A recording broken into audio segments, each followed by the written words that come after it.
Toda a crise parece repentina. Num dia, tudo está normal. No outro, os mercados caem, empresas quebram e as pessoas entram em pânico. Mas a verdade é que as crises financeiras não começam no dia da queda.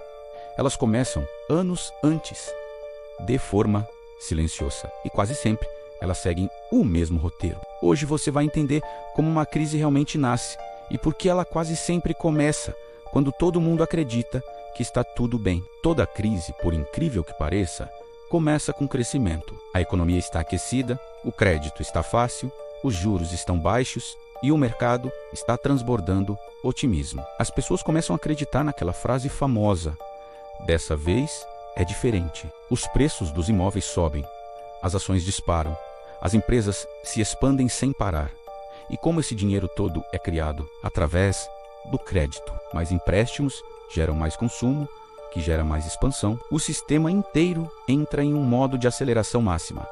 Mas o problema nunca é o crescimento em si. O problema é o excesso. É aqui que as coisas começam a sair dos trilhos, de forma invisível. Empresas começam a assumir mais dívidas do que conseguem sustentar. Pessoas financiam imóveis usando todo o limite da sua renda. Investidores compram ativos com dinheiro emprestado, um movimento que chamamos de alavancagem.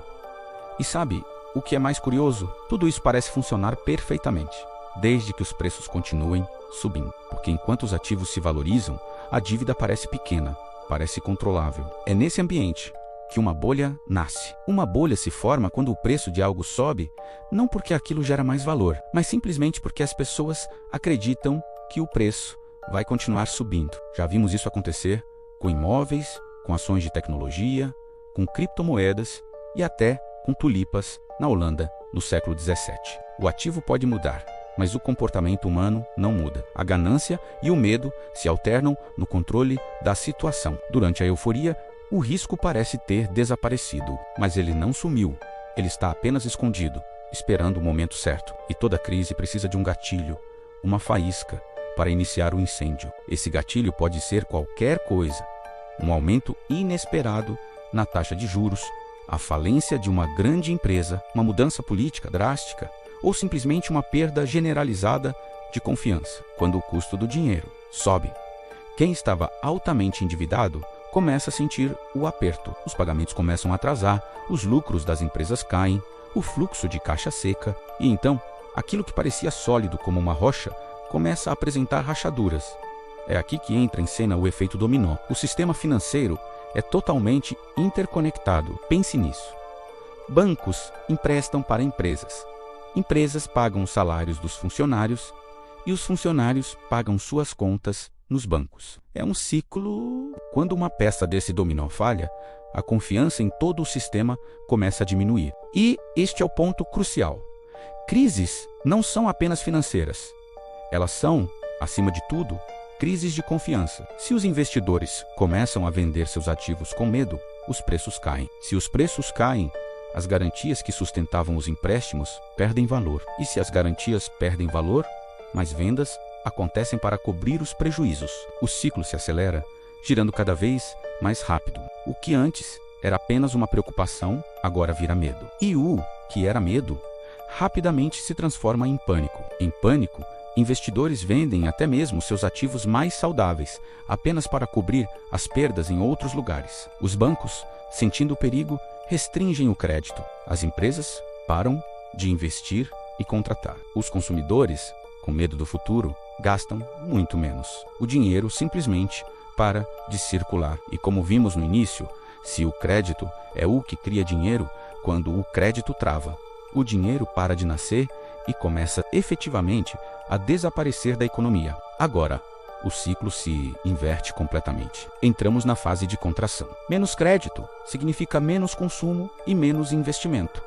Isso leva a mais desemprego. Dívidas que eram perfeitamente sustentáveis durante a fase de crescimento, agora se tornam impagáveis na recessão. E o que sustentava a bolha o tempo todo? Menos a confiança.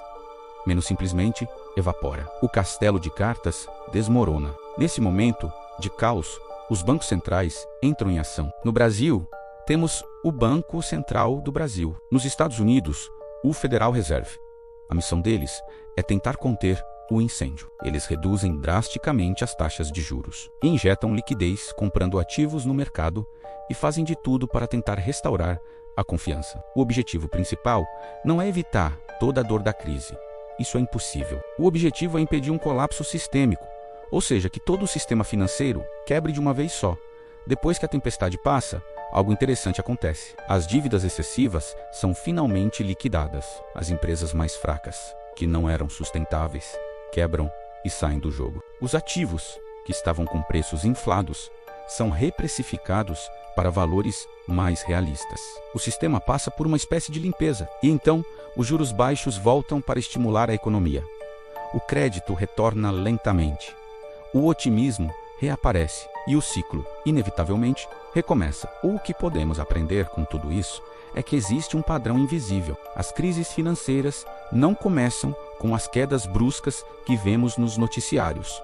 Elas começam com excesso de crédito, excesso de confiança e excesso de alavancagem. Elas crescem lentamente, de forma silenciosa e explodem rapidamente, pegando todos de surpresa, e quase sempre seguem este padrão: expansão, euforia, excesso, gatilho, pânico, contração e intervenção. O problema não é o sistema falhar de vez em quando. O problema é esquecermos que ele é cíclico. Isso nos leva a uma pergunta final muito importante. Se as crises seguem um padrão tão claro, seria possível identificá-los antes que elas aconteçam? Existem sinais, indicadores, comportamentos que se repetem e que poderiam nos alertar.